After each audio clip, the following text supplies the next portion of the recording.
बिरादरान दीन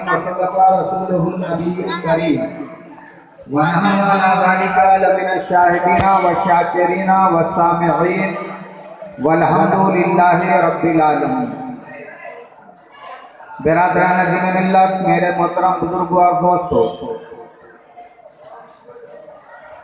मुझसे कबल आप दो अजीम शान खिताब समाप्त फरमा चुके हैं और मेरे बाद भी कई मजबूत और मुस्तहकम दलाइलो बराहीन से मुज़य्यन व मुरस्सा गुफ्तगू अभी आपको समाप्त फरमानी है। मैं थोड़ी देर के लिए आपके सामने हाजिर हो गया हूँ। मेरी आवाज़ से भी आपको अंदाज़ा हो रहा होगा कि आवाज़ बहुत ही थकी हुई आवाज़, और मेरे ख्याल से आप लोग भी कल बहुत थके होंगे। तो हम लोगों को कल सिर्फ जलसे और जुलूसी का मसला नहीं था, उसके अलावा भी मसाइल हम लोगों के साथ रहते हैं, जिसकी वजह से थकावट सर पे हर वक्त सवार रहती है। बहरहाल बिरादर गिरामी हजरत अल्लामा मौलाना हाफिज़ व कारी मोहम्मद जलालुद्दीन शाकिर साहब किबला का हुक्म था जो मैं आपके सामने हाजिर हो गया। कोई दूसरा प्रोग्राम होता तो शायद हम अपने आप को रोक लेते, लेकिन ये मेरा अपना जलसा, अपना प्रोग्राम था, तो नीयत ये नहीं थी कि जाकर मुझे तकरीर करनी है। बस कसबे फैज़ के लिए हाजिरी को ज़रूरी समझा और मैं यही सोच करके आया था कि हज़रत अल्लामा साहब किबला से मुलाकात भी हो जाएगी और मेरी हाजिरी भी हो जाएगी, फिर उनसे माजरत चाहकर हाथ इजाज़त लेकर वापस लौट जाऊंगा। लेकिन मैं अभी आपके सामने खड़ा हूँ बस उतनी देर तक के लिए जब तक हमारे दूसरे खतीब तशरीफ नहीं ले आ रहे। लिहाजा जो लोग अभी भी इधर उधर खड़े हैं, ये रात के 1:30 बज रहे हैं, मुझे उम्मीद है कि लोग अपने घर नहीं गए होंगे, वही इधर उधर चाय पीने या कोई ज़रूरत में फंसे होंगे, और मेरा यकीन कह रहा है कि इंशाअल्लाह वो लोग लौट करके आ जाएंगे। बहरहाल लौट कर आवे या ना आवे, ये हिस्सा लतीफ़ मिला जिसको मिल गया, हर मुद्दई के वास्ते दारो रसनी। मुझे गुफ्तगू का टॉपिक दिया गया था और मौजू ये था कि अगरचे ये जश्न ईद मिलादुन नबी सल्लल्लाहु अलैहि वसल्लम का मौसम व मौका है, लेकिन इसी के तनाजुर में हमारे कौम के अंदर जो कई एक मोहलिक बीमारी आ गई है और उस बीमारी का नाम हसद, जलन, गीबत और चुगली है। तो इंशाअल्लाह अगर मेरी आवाज़ ने साथ दिया तो कुछ उधर भी इशारा करने की कोशिश करूंगा, लेकिन जहां से कायनात की शुरुआत हुई है वहीं से मुझको भी शुरू हो जाना चाहिए। ज़मीन से पहले, ज़मा से पहले, ज़मीन से पहले, ज़मा से पहले, मलक के वहमो गुमा से पहले, ज़मीन से पहले, ज़मा से पहले, मलक के वहमो गुमा से पहले हमारे आका का नूर चमका वजूदे कौनो मका से पहले। ज़मीन से पहले, ज़मा से पहले, मकी से पहले, मका से पहले हमारे आका का नूर चमका वजूदे कौनो मका से पहले। और काफ गेसु हा देहन या अबू आंखें ऐन साथ, काफ गेसु हा देहन या अबू आंखें ऐन साथ, और या रसूल अल्लाह हर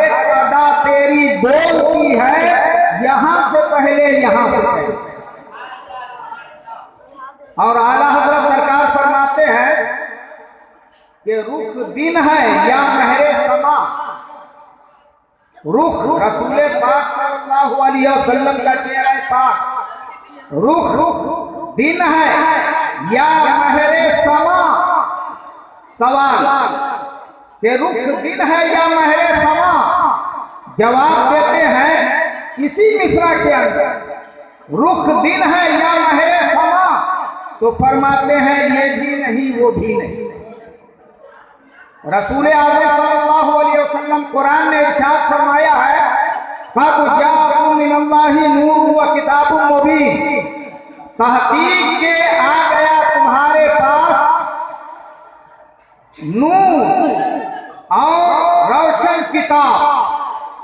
रसूल आज़म सल्लल्लाहु अलैहि वसल्लम ने फरमाया कि रब्बे कायनात ने अव्वलो मा खलक़ल्लाहु नूरी, रब्बे कदीर ने सबसे पहले जिसको पैदा किया वो हमारा नूर।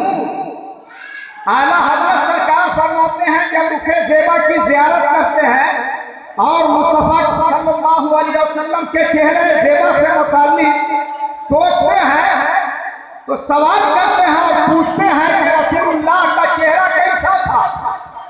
कुरान तो नूर कह के पुकार रहा है, लेकिन तुम बताओ कि रसूलुल्लाह का चेहरा कैसा था? क्या दिन के उजाले की तरह था या रात के दिन के उजाले की तरह था, जिस उजाले में तमाम तारीकियों का सीना चाक हो जाया करता है, अंधेरा दूर हो जाया करता है, हर जहां जाए रोशनी अंगड़ाई लगने लगती है, हर तरफ उजाला हो जाता है, अच्छे बुरे का इम्तियाज हो जाया करता है, खैर और शर का इम्तियाज हो जाया करता है। रसूल पाक का चेहरा देखने के बाद गैर मोमिन ईमान की दौलत से मुसलमान हो जाया करते थे, काफिर था तो मोमिन हो जाया करता था।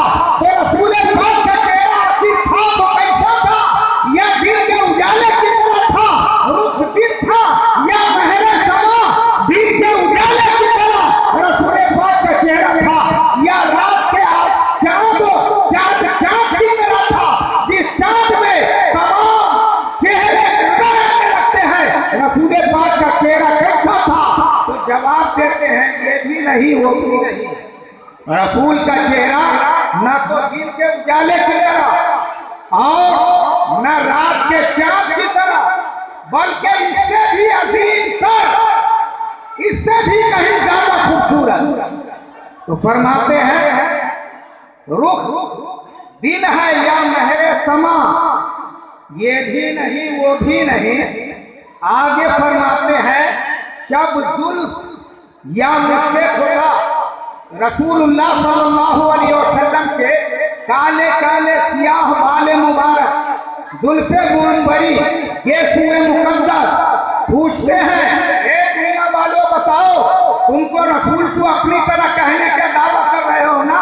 रसूल हमारी तरह थे, लेकिन रसूलुल्लाह के जुल्फे मुअंबर का मामला यह है कि सब जुल्फ या मुश्के खुदा, रात को तुमको इतना अंधेरा काला काली दिखाई दे रही है, इतने सियाह दिखाई दे रही है, क्या ये रसूलुल्लाह के जुल्फे मुअंबरी का सदका है कि नहीं है?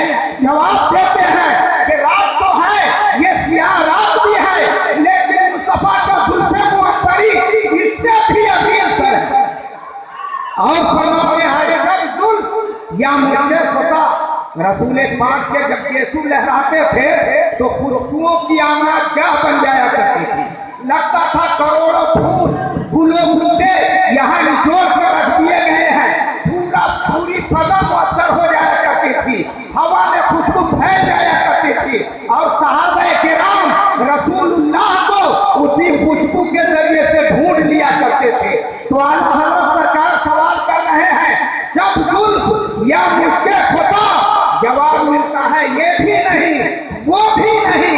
और आगे फरमाते हैं कि बुलबुल ने गुल उनको कहा, बुलबुल ने गुल उनको कहा, कुमरी ने सर्वे जाफेदा, बुलबुल ने गुल उनको कहा, कुमरी ने सर्वे जाफेदा, और हैरत ने झुंझला कर कहा अरे ये भी नहीं वो भी नहीं।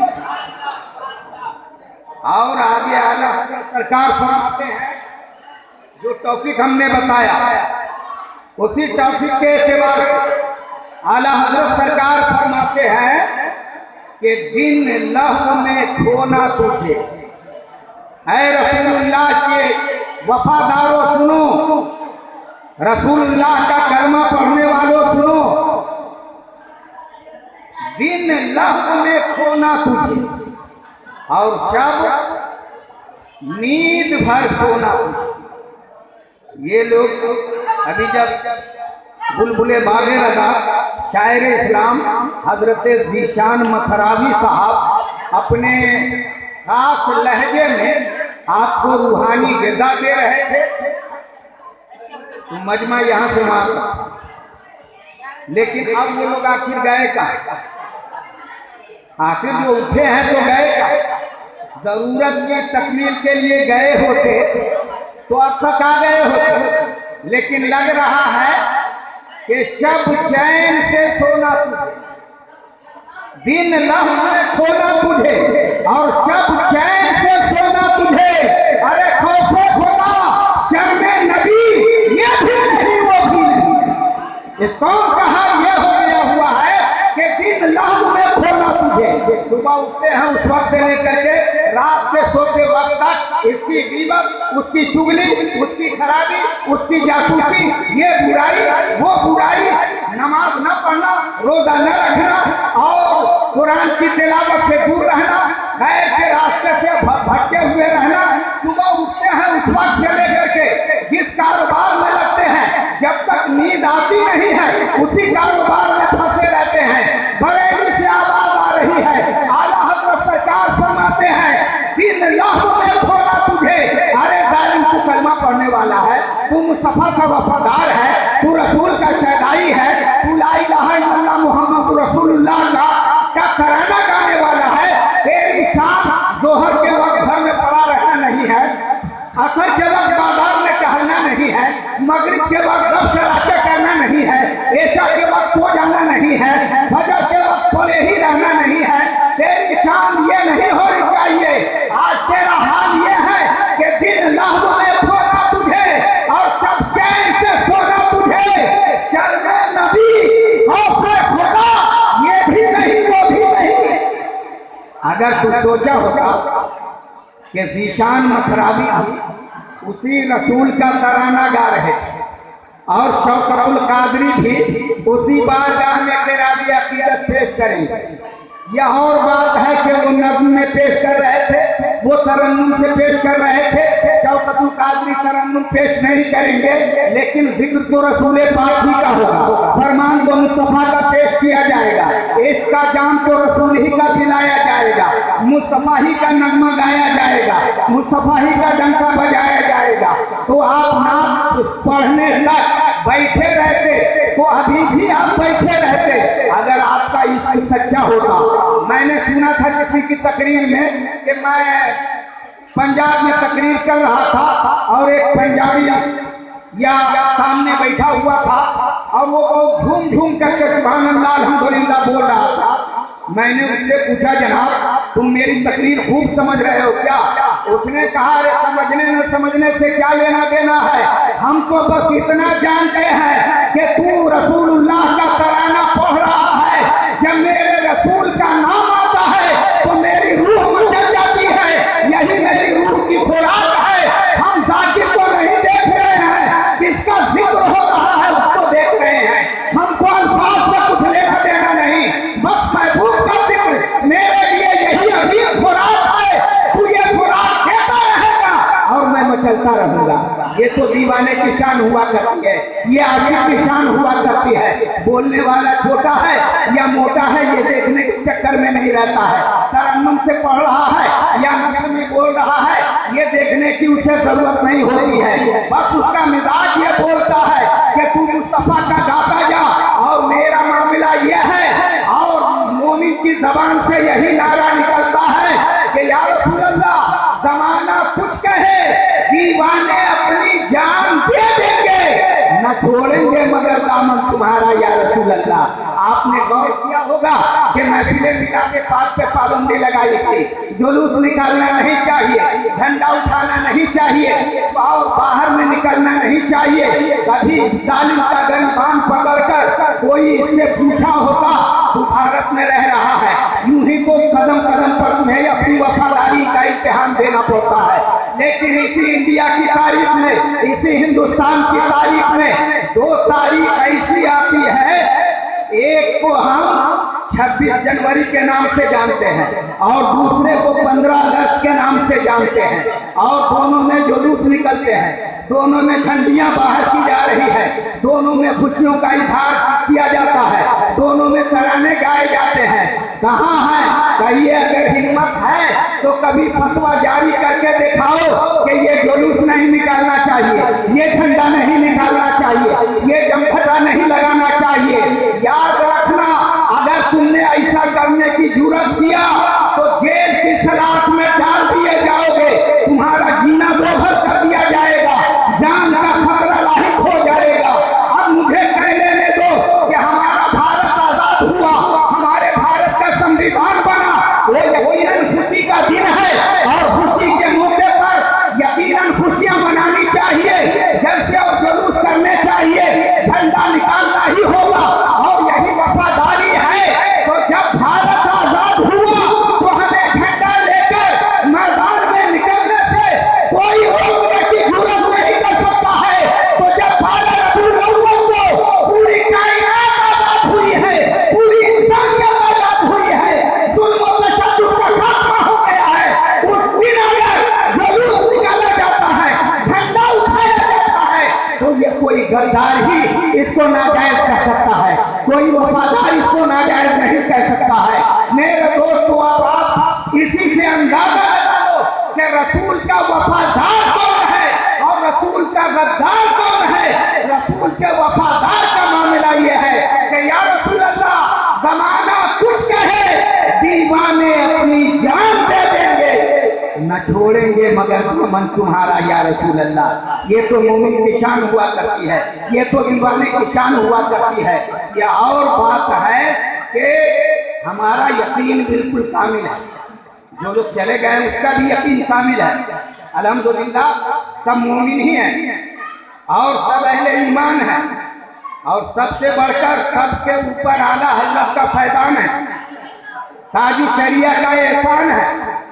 जो ये एहसान को मान रहा है वो आज भी तराना गाता है, बस्ती बस्ती करिया करिया, ताजु शरिया ताजु शरिया।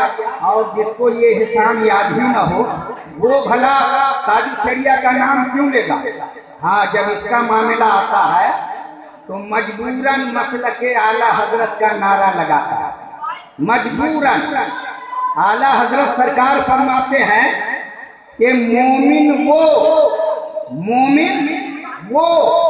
जो उनकी अजमत पे मरे दिल से, जो रसूलुल्लाह की अजमत पे मरे लेकिन दिल से। मोमिन वो जो उनकी अजमत पे मरे दिल से, ताज़ीम भी करता है नजदी तो मरे दिल से, ताज़ीम भी करता है नजदी तो मरे दिल से। आज ये लोग कल तक तो इसका ट्रेड मार्का था, जब पूछा गया कि बताइए हरी पगड़ी के अलावा अगर कोई दूसरी पगड़ी हम लगा करके मैदान में निकले तो क्या हम तंजीम के वर्कर कहलाएंगे कि नहीं। तो जवाब देने वाले ने जवाब दिया हरगिज नहीं। हरी ही पगड़ी बांध करके जिसके सर पे हरी पगड़ी रहेगी और वो तंजीम का काम करेगा तो उसे हम अपना मिंबर समझ सकते हैं। लेकिन अगर कोई लाल बांध ले, कोई सफेद बांध ले, कोई स्याह पगड़ी बांध ले, कोई येलो रंग की पगड़ी बांध ले, कोई हल्दी रंग की बांध ले, तो वो हमारा मिंबर नहीं कहलाएगा। लेकिन क्या वजह है कि कल का ये मुद्दई कि अगर हरी पगड़ी नहीं है तो तुम हमारे जुमरे में शामिल नहीं हो गए, और आज वही मुद्दई कह रहे हैं 5 या 7 रंग के पगड़ी बांधे जा सकते हैं और ये तमाम के तमाम मसलके आला हजरत के वफादार ही कहलाएंगे। तू जो आज ऐलान कर रहा है, हमारे सरकारों ने उससे पहले ऐलान कर दिया है कि पगड़ी होनी चाहिए, चाहे जिस कलर की हो पगड़ी होनी चाहिए। अगर उसकी नियत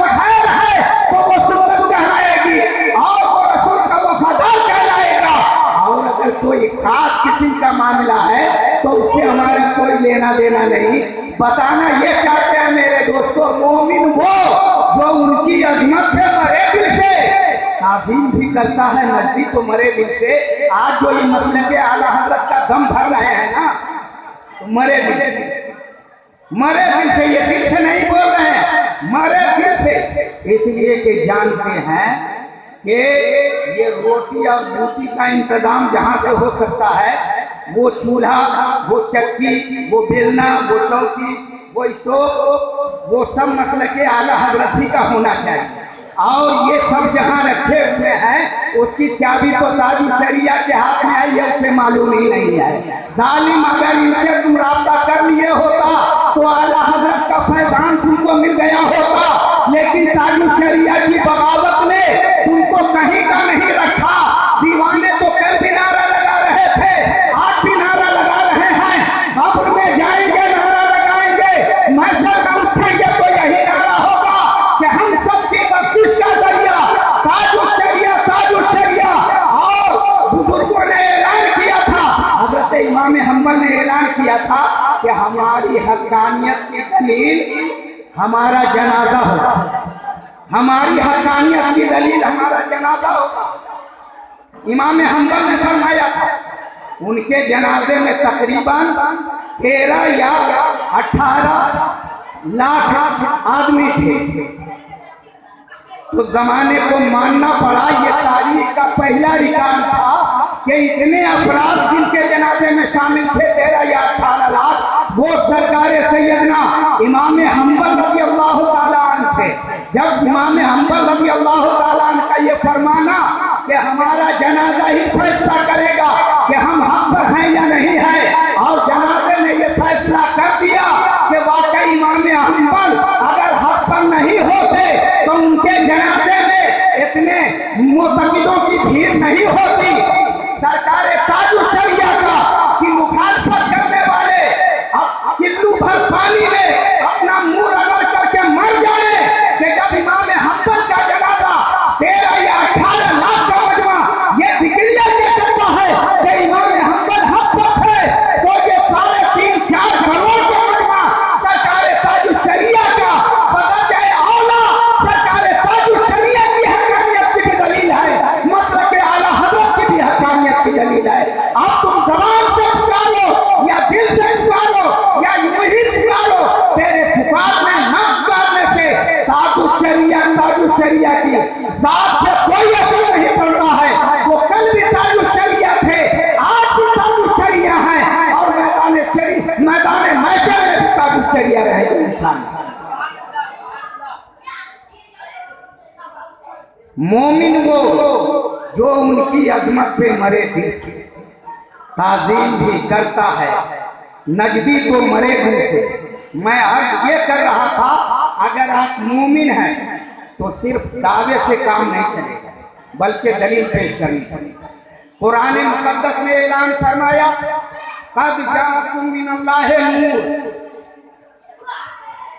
जाअकुम फरमा दिया होगा परवरदिगार, जाअकुम आ गया तेरे पास।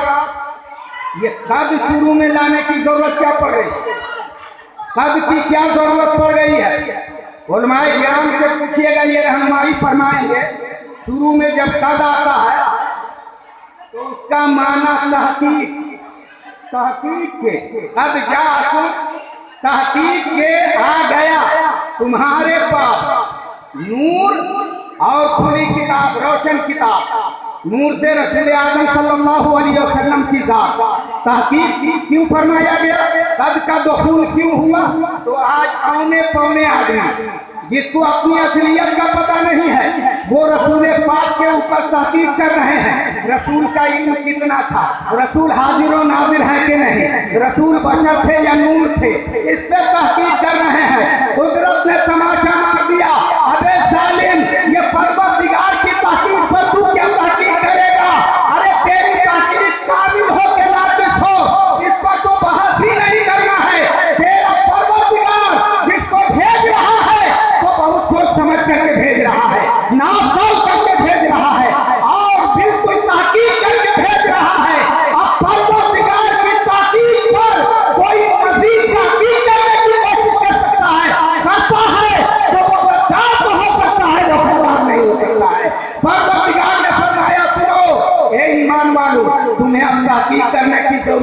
मेरे महबूब के बारे में, हमने भेजा है। बस मुझे देखो और तुम्हें यकीन कर लेना पड़ेगा कि परवरदिगार ने जिसे भेजा है तो बहुत कामिल व अकमल बना करके भेजा होगा, बहुत सजा संवार करके भेजा होगा, ऐसा भेजा होगा कि आला हजरत सरकार फरमाते हैं वो कमाल हुस्ने हुजूर है, वो कमाल हुस्ने हुजूर है कि गुमाने नक्श जहान है, कि गुमाने नक्श अमीर का गुमान भी नहीं, वो कमाल हुस्ने हुजूर है कि गुमाने नक्श जहां नहीं। यही फूल हार से दूर है और यही क्षमा है कि धुआं नहीं।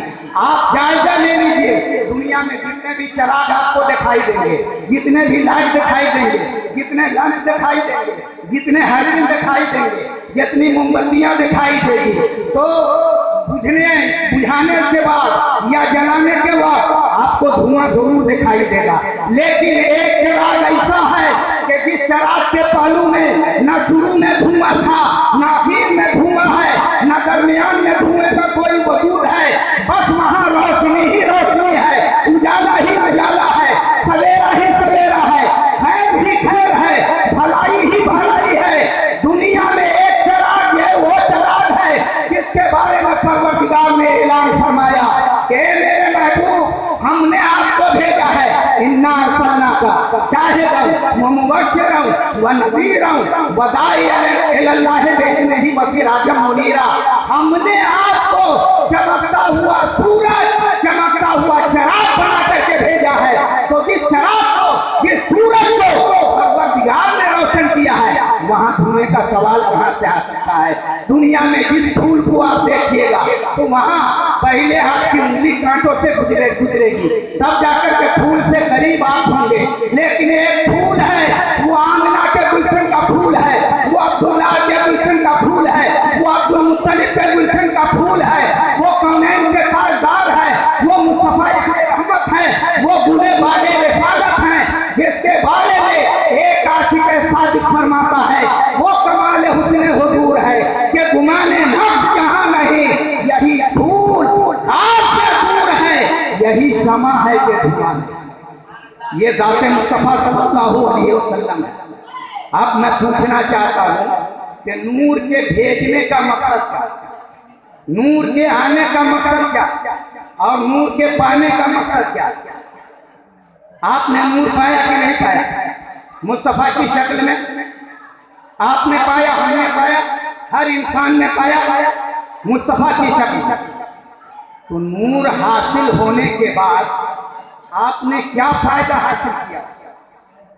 रब तबारक व तआला ने नूर भेजा, वो नूर आया भी, नूर परवरदिगार ने भेज दिया और आपके पास आ गया। नूर का काम क्या है? अंधेरे को उजाले में तब्दील कर देना, इनकलाब बर्पा कर देना, उजाले को अंधेरे में तब्दील कर देना।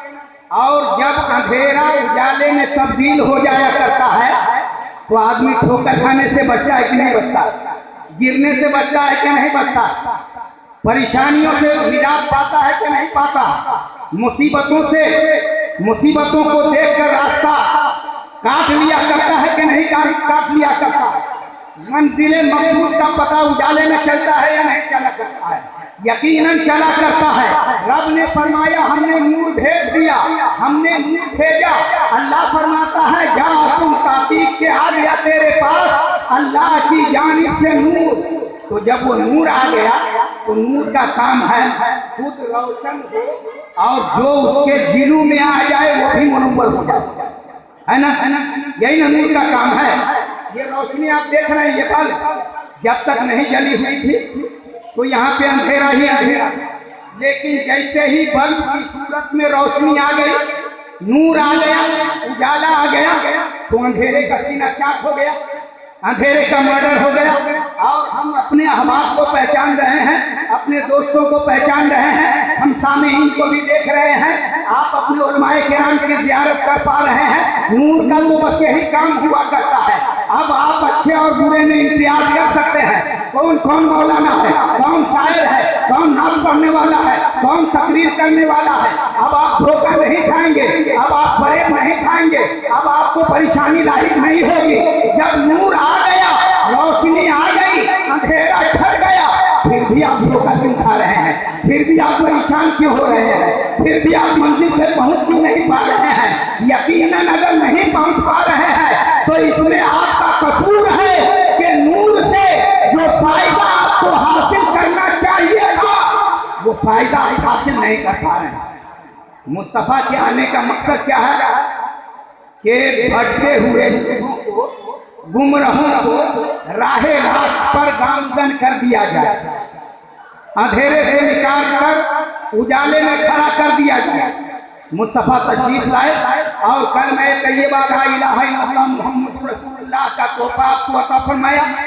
आप कलमा पढ़कर दाखिले इस्लाम हो गए, मोमिन कहलाने लगे, इस्लाम के वफादार कहलाने लगे। अब आइए तारीख से आप पूछिए। कुरान मुकद्दस का फरमान है, या अय्युहल्लज़ीना आमनू इस्तनिबू, ऐ ईमान वालो बचो, कसीरम मिनज़्ज़न्नि, बहुत ज्यादा गुमान करने से बचो।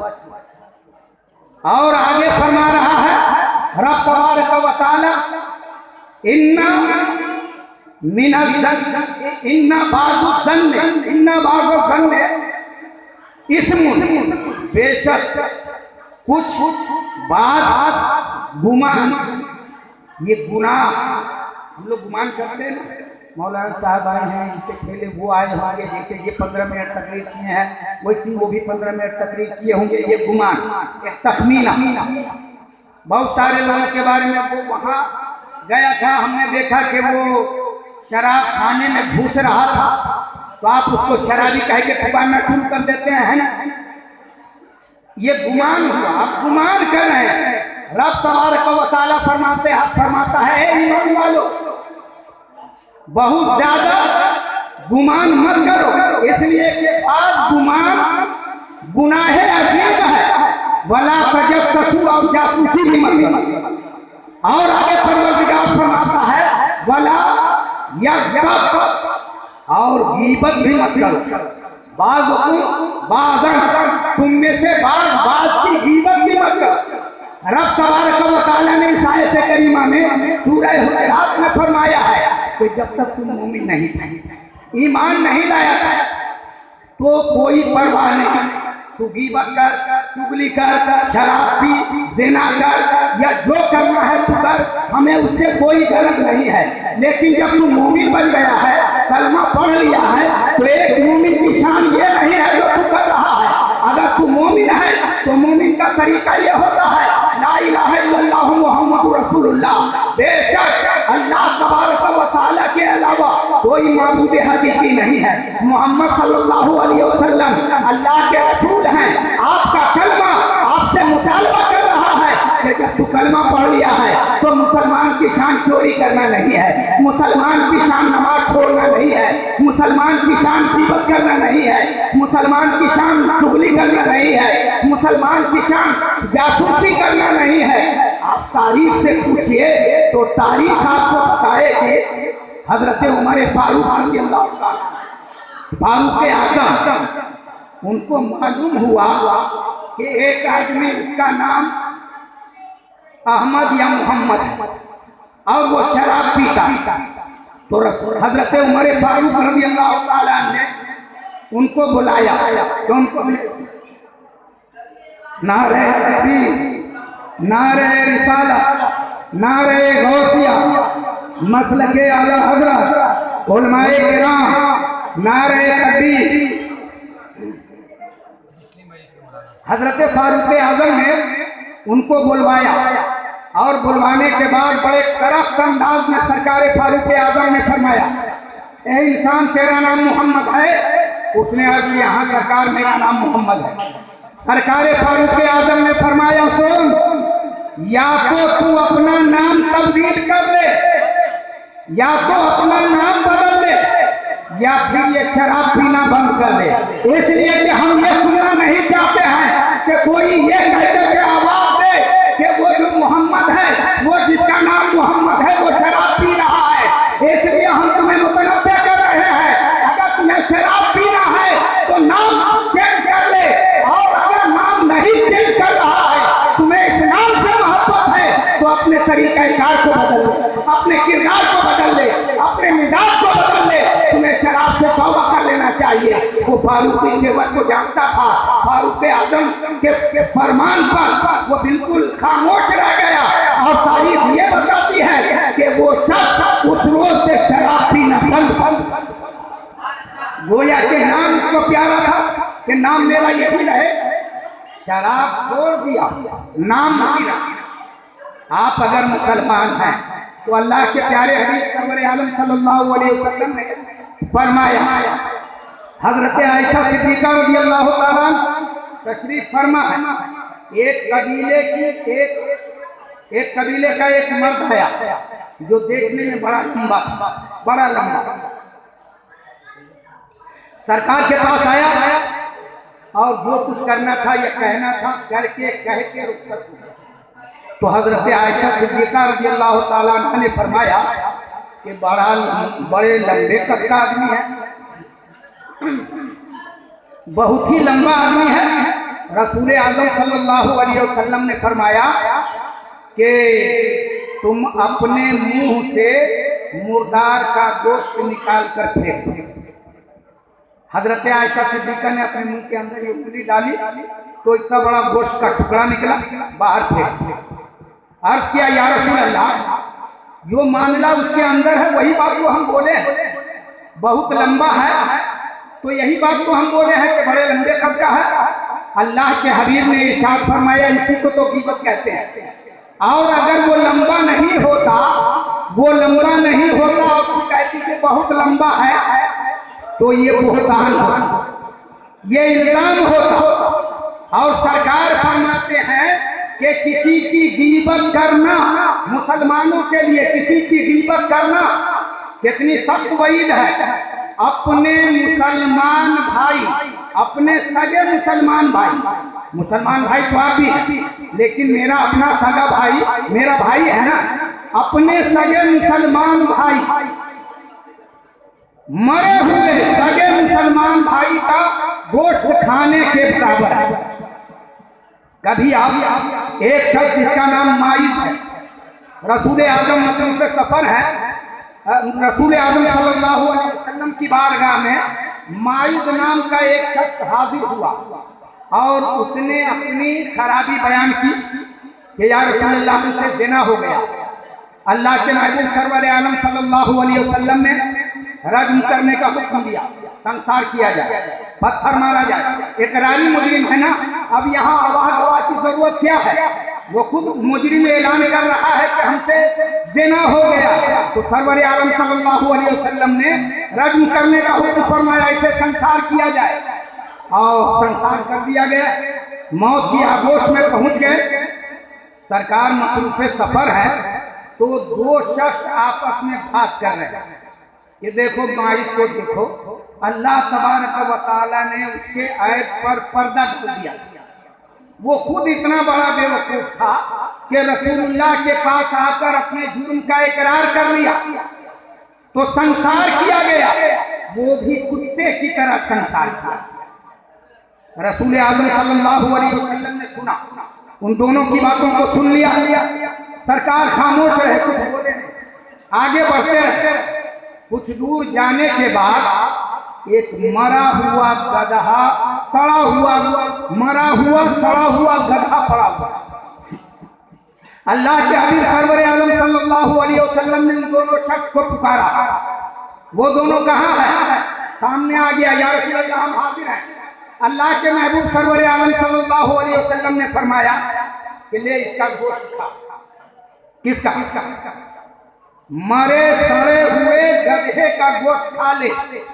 उसने अर्ज किया, या रसूल अल्लाह, ये तो गधा है, गाय गोरू भी अगर होते तो मरा हुआ है, मरा हुआ भी होता, ये तो सड़ा हुआ भी है, कीड़ा पड़ा हुआ है। अल्लाह के हबीब, ये मुर्दार खाने का हुक्म आप क्यों दे रहे हैं? हम ये मुर्दार कैसे खाएं?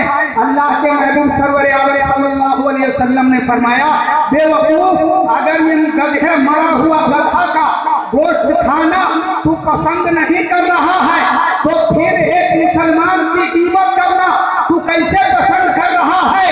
और गीबत तो अशद्दुम मिनज़ ज़िना, अरे गीबत तो ज़िना से भी बदतरीन शय है, बदतरीन मामला है।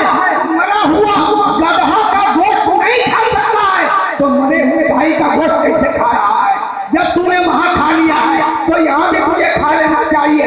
और अगर यहाँ तुम्हें कराहियत हो रही है तो आज से तौबा कर ले कि खबरदार खबरदार, चाहे जो भी हमारे ऊपर उतर जाए, हमारा नफ्स हमें जितना भी उठाए, लेकिन हम किसी की गीबत नहीं करेंगे।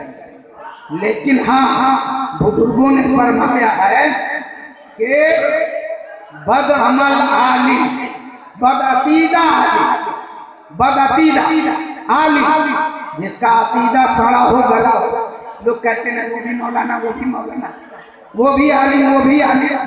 फरमाया गया है कि बदअकीदा आलिम और बादशाह जालिम, जालिम बादशाह और बदअकीदा आलिम की गीबत करना जायज़ है। वो गीबत नहीं है, बल्कि अगर उसकी ये हकीकत बयान की जाएगी तो दूसरे लोग उसके चंगुल से बच जाएंगे। इसलिए फरमाया गया है कि इसकी गीबत जायज़ है, जितना ज्यादा हो सके इसकी गीबत करके और जमाने को बताओ कि हाँ इसके अंदर ये खराबी है। इसलिए कि जो खराबी होती है सरकार ने फरमाया वही गीबत है, और अगर वो खराबी नहीं है तो वो बहतान है। ज़िना का मामला ये है कि लड़का लड़की दोनों राजी थे, घटना हो गया तो दोनों तो राजी थे, गुनाह होगा, लेकिन तौबा कर लिया। सहाबा किराम ने पूछा, या रसूल अल्लाह अल-गीबतु अशद्दु मिनज़ ज़िना, ये कैसे हो सकता है? तो सरकार ने फरमाया कि ज़िना करने वाला ज़िना कर लिया, और जब उसके ज़मीर ने छोड़ा, मलामत किया तो उसने तन्हाई में जाकर तौबा किया, अपने परवरदिगार की बारगाह में रोया, गिड़गिड़ाया, रब तबारक व तआला ने उसे माफ फरमा दिया। जैसे 22 का मामला हुआ कि उसने आकर इकरार जुर्म कर लिया और हमने उसे संसार करवाया, कसम है उसकी जिसके कब्जे में मेरी जान है, माए तो जन्नत के नहरों में गोता लगा रहे हैं, जन्नत में वो टहल रहे हैं। उसने तौबा कर लिया, अल्लाह की बारगाह में रोया, गिड़गिड़ाया, आंसू व इंकिसारी किया तो परवरदिगार ने उसे माफ फरमा दिया और उसे बख्श दिया, जन्नत के नहर में वो गोता लगा रहे हैं। लेकिन गीबत करने वाला किसी के सामने किसी की खराबी को बयान किया, अगरचे वो खराबी उसके अंदर है तो मामला उसका है और उसके नजदीक है, उसका है और उसके नजदीक है। तो अब ये तौबा कर लेने से इसका काम नहीं बनेगा, बल्कि जिसके सामने इसने गीबत किया है उसके सामने वो जाकर के बोले कि हमने उसकी गीबत की है, और अगर वो खराबी उसके अंदर नहीं है तो कह दे कि हमने बोहतान लगाया, तो उससे आकर के वो माफी मांगे, तब जाकर के परवरदिगार माफ फरमाएगा, वरना नहीं। और फरमाया ये गीबत का मामला, ये चुगली का मामला है कि सरवर आलम सल्लल्लाहु अलैहि वसल्लम ने फरमाया, हजरत ईसा अलैहिस्सलाम के ज़माने में ये गीबत, ये चुगली यानी बोलने का मामला ये था कि अगरचे हमारे अंदर कुछ कमी है, अगर आपको नागवार गुजर रहा और हो सके जुरात कर सकी, हिम्मत इकट्ठा कर सकी, तो मेरे करीब आकर अगर आप मुझे बता दे रहे हैं तो हमारी इस्लाह हो जाएगी, हम अपनी गलती से मुमकिन है कि तौबा कर ले और आप गुनहगार नहीं होंगे, बल्कि आप हमारे मुस्लिह कहलाएंगे, इस्लाह करने वाले कहलाएंगे। तो इस तरीके से मेरी भी भला हो जाए, मेरा भी भला हो जाएगा और आपका भी भला हो जाएगा। अगर ऐसा नहीं कर रहे हैं तो आप गुनहगार हो रहे हैं और मेरी गीबत की है ना, तो आधा आपका अच्छा अमल हमारे खाते में डाल दिया जाएगा, तो मेरा तो भला हो जाएगा, आपका नुकसान हो जाएगा। चुगली करना भी इसी तरीके से है। अल्लाह के प्यारे हबीब सरवर आलम सल्लल्लाहु अलैहि वसल्लम फरमाते हैं, मूसा अलैहिस्सलाम के ज़माने में फाका कशी की नौबत हो गई, बारिश नहीं हो रही, कहत पड़ गई थी। हजरत मूसा हजरत ईसा अपने तमाम लोगों को लेकर मैदान में इकट्ठा हुए और परवरदिगार की बारगाह में अरीज़ा पेश करने लगे। 3 रोज का वक्फा हो गया लेकिन बारिश नहीं हो रही।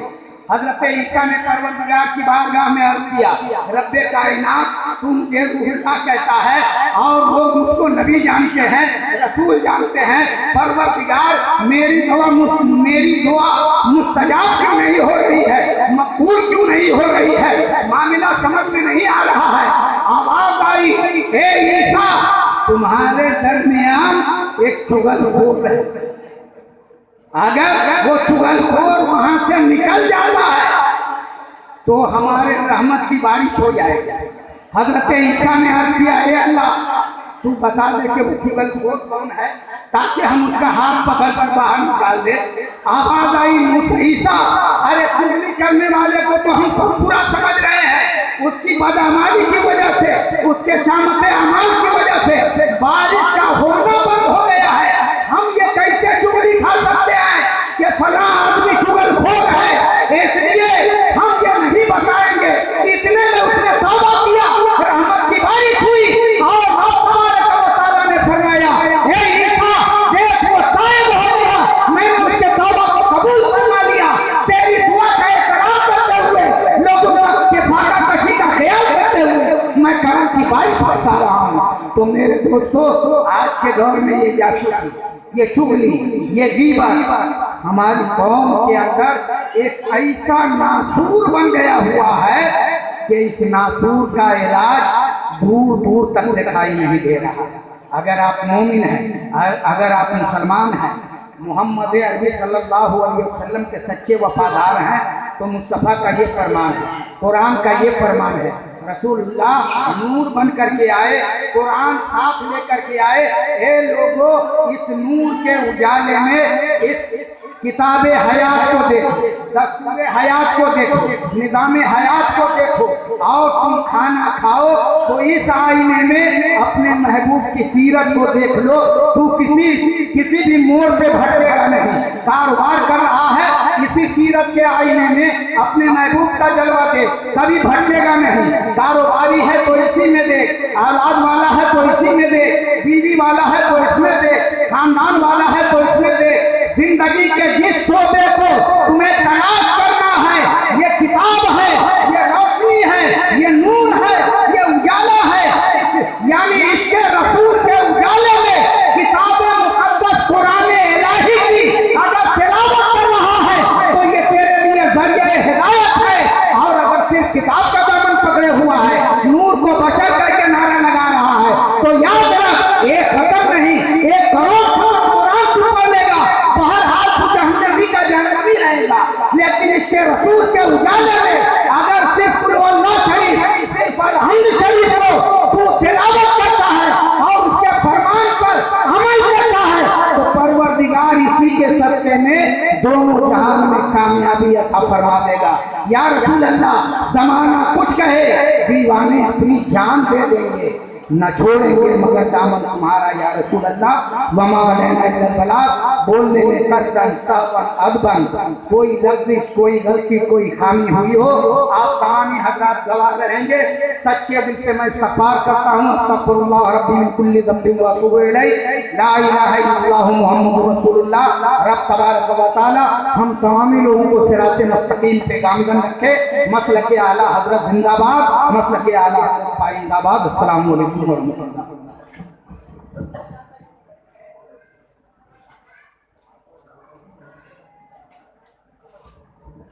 सुभान अल्लाह। ना मेरे दिल, ना जिगर, ना दीदे तरफ, ना मेरे दिल, ना जिगर, ना दीदे तरफ, करम करे वो निशाने कदम तो पत्थर पर। या रसूलल्लाह, कोई तेरे हुस्न की तस्वीर कोई क्या खींचे, तेरे हुस्न की तस्वीर कोई क्या खींचे, नजर ठहरती नहीं है आरिज़ मुनव्वर पर। और सरकार आसी फरमाते हैं कि आखिर वक्त है आसी चलो मदीने को, आखिर वक्त है आसी चलो मदीने को, निसार हो तुर्बत पैगंबर पर। हजरात बिला ताखीर मैदान खताबत के वो अजीम शहसवार फिदाए हुजूर का जो शरिया पीरे तरीक़त रहबर राह शरीयत हजरत अल्लामा वसीउर रहमान साहब क़िबला मदद आली कुर्सी खताबत पर और पेश होने जा रहे हैं। आइए हजरत के इस्तक़बाल हम नारे तकबीर और नारे रिसालत से कर ले। नारे तकबीर, नारे रिसालत, नारे रिसालत। जश्न ईद मिलादुन नबी, जश्न ईद मिलादुन नबी। इश्क मोहब्बत, इश्क मोहब्बत, मसलक आला हज़रत, नारे तकबीर।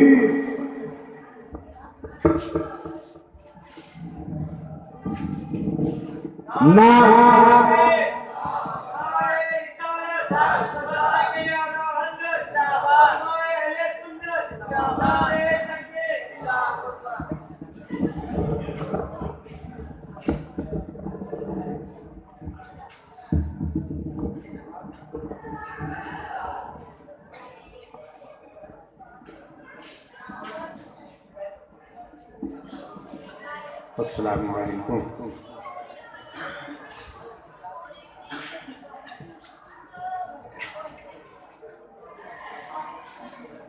नहमदुहु व नसल्ली अला रसूलिहिल करीम अम्मा बाद। अऊज़ु बिल्लाहि मिनश शैतानिर रजीम।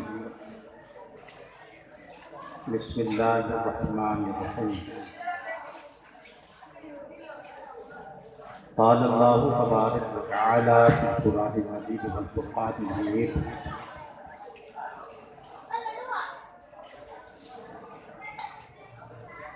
कुल इन्नमा अना बशरुम मिस्लुकुम आमनतु बिल्लाहि सदक़ल्लाहुल अज़ीम व सदक़ा रसूलुहुन नबियुल अमीनुल करीम व नहनु अला ज़ालिका लमिनश शाकिरीन वश-शाकिरीन वल्हम्दुलिल्लाहि रब्बिल आलमीन। सामीईन किराम, बिला ताख़ीर बारगाह रिसालत समाअत में दुरूद पाक का हदिया पेश कर दें। अल्लाहुम्मा सल्लि अला सय्यिदिना व मौलाना मुहम्मदिन व आलिहि व बारिक व सल्लिम सलातन व सलामन अलैहि या रसूलल्लाह। बहुत मुख्तसर वक्त के लिए आया और बहुत मुख्तसर भी बैठे हुए हैं।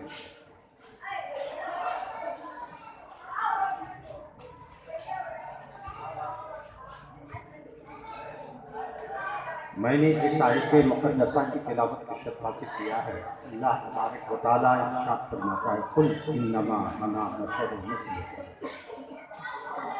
ऐ महबूब, आप फरमा दीजिए कि मैं तुम्हारी तरह बशर। अल्लाह ने अपने महबूब से कहा कि ऐ महबूब, आप कह दीजिए कि मैं तुम्हारी तरह बशर। इसलिए कि अल्लाह तबारक व तआला आम बशर की तरह अपने महबूब को जानता ही नहीं, इसलिए खुदा ने कहा। लेकिन कभी कभी बड़े लोग भी अपने आप को छोटा कह करके मुखातिब होते हैं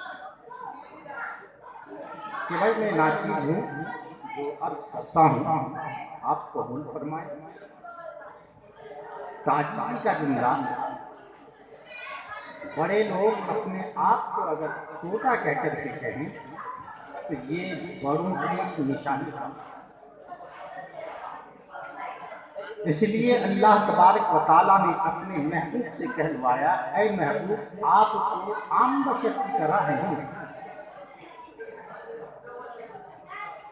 तो हम कैसे कहें कि आप आम बशर की तरह हैं? तो आप खुद से कह दो कि मैं तुम्हारी तरह बशर हूं। इसमें हिकमत क्या है? इसमें हिकमत यह है कि हम सुन्नी मुसलमानों का अकीदा है कि हम रसूल को बशर को जानते हैं, लेकिन खैरुल बशर जानते हैं। नबी को बशर को जानते हैं, लेकिन खैरुल बशर। बशर के माने एक और होता है गिलाफ, जो चमड़ा हुआ कहता है। कोई चीज है उसका गिलाफ, कोई चीज है उसका कवर है। तो इसका मतलब कोई चीज है कि जिसका गिलाफ, कोई चीज है कि जिसका पर्दा है, कोई चीज है कि जिसका कवर है। तो अल्लाह तबारक व तआला ने अपने महबूब रसूल को सरापा नूर बना कर, और इस नूर के ऊपर गिलाफ बशरियत कर दी, ये कवर कर दिया। आप जानते हैं कि हीरा चमकदार होता है, हीरा चमकदार होता है, और हीरा गुदड़ी में भी चमकता है। कहावत है ऐसा कि हीरा चमकदार होता है और गुदड़ी में भी चमकता है। कोई गुदड़ी में उसको छुपा के रखते तो हीरा छुपता नहीं, हीरा जाहिर हो जाता है। तो अल्लाह के प्यारे रसूल सल्लल्लाहु अलैहि वसल्लम सरापा नूर, लेकिन अल्लाह तबारक व तआला ने बशरियत का लिबास आपके ऊपर चढ़ा दिया, ताकि जो आपकी चमक है, जो आपकी रमक है, जो आपकी ताबानी है, इंसान को दहशत ना हो, इंसान को खौफ ना हो, इंसान को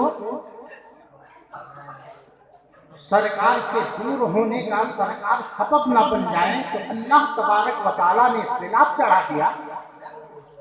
जैसे कि एक चमकता हुआ सूरज है, उस चमकते हुए सूरज को कोई देखना चाहे तो डायरेक्ट अपनी आंखों से वो चमकते हुए सूरज को नहीं देख सकता, बल्कि वो सूरज को देखने के लिए एक काला शीशा की जरूरत पड़ती है कि काला शीशा से अगर सूरज को देखे इंसान तो ये चमकता दमकता हुआ सूरज को वो देख सकता। तो अल्लाह ने अपने महबूब को सरापा नूर बनाकर भेजा, ताकि अगर कोई सरकार को देखना भी चाहे तो इस खिलाफ के जरिए से देखे, और इस खिलाफ के जरिए से इसका मुआयना करे, ताकि नूर की नूरानियत और नूर की ताबानी से इंसान घबरा ना जाए। तो अल्लाह तबारक व तआला ने अपने महबूब को नूर बनाकर भेजा और उसके ऊपर गिलाफ चढ़ा दिया। और एक हिकमत और ये है कि इमाम अहले सुन्नत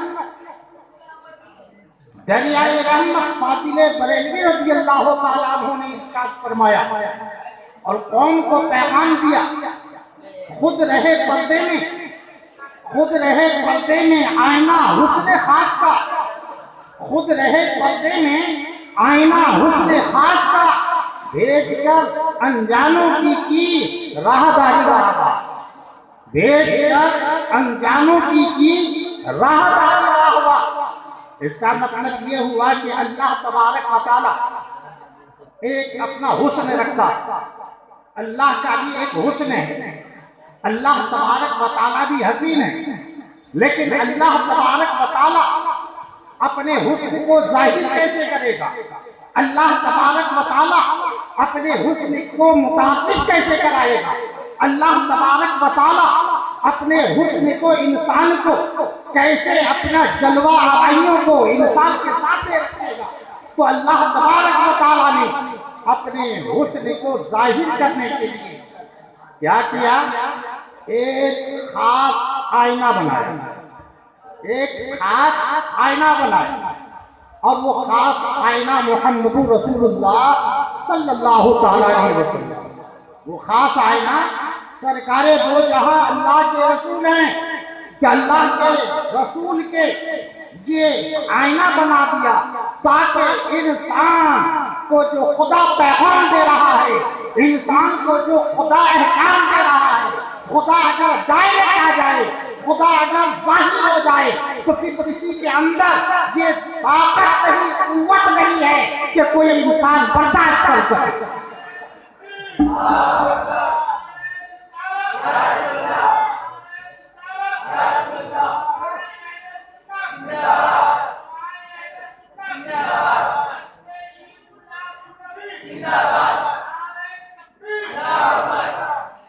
तो खुदा ऐसी जाहिर होने वाली चीज नहीं। और एक हिकमत और है कि जितने पैगंबर दुनिया में तशरीफ लाए, सबने ला इलाहा इल्लल्लाह कहा। ला इलाहा इल्लल्लाह सबका कलमा रहा। नहीं है माबूद मगर अल्लाह।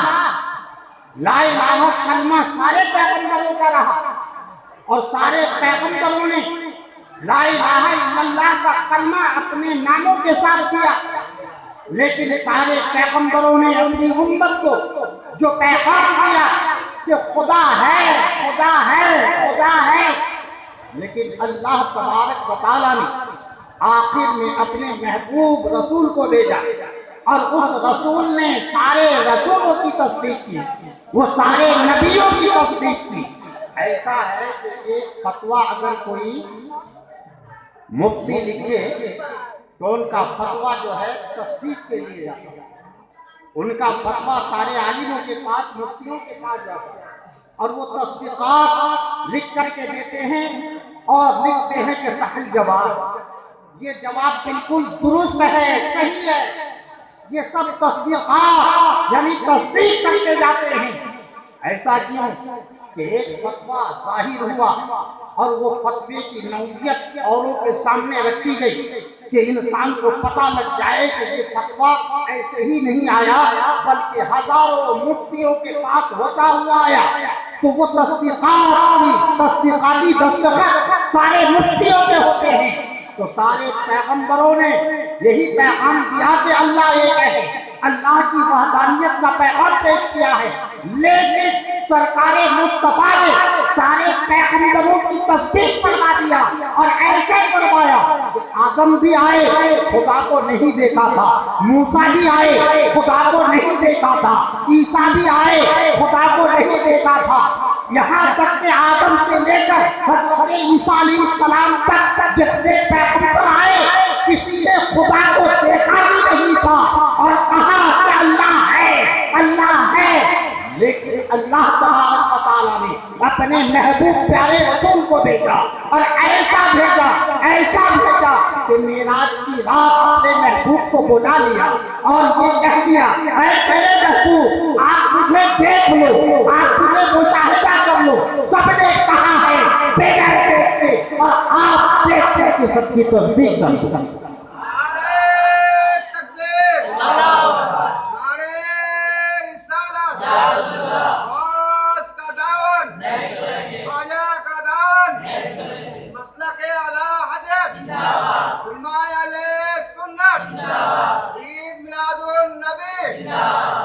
तो आला हज़रत क्या फरमाते हैं, और कोई गैब क्या तुमसे नेहा हो भला,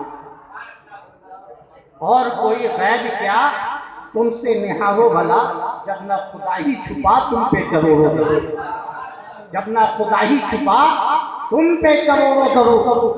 तो हम कोई पैगंबर खुदा को देखा नहीं, लेकिन खुदा को देखने वाली जात मुस्तफा जाने रहमत की है। अल्लाह ने अपने महबूब को ज़ियारत करा दिया, अपने हुस्न खास का मुशाहिदा करा दिया और जब रसूल ने कह दिया तो रसूल का ही देखना हमारा देखना हो गया। रसूल की तस्दीक करना हम सबों के लिए तस्दीक हो गया। तो आला हज़रत ने कहा खुद रहे पर्दे में और आईना हुस्न खास का भेजकर अनजानों की राहदारी वाह वाह। अल्लाह तबारक व तआला ऐसा नूर है कि उसके कोई करीब नहीं हो सकता। मोबाइल लेके आएंगे कब से रिकॉर्डिंग होता है।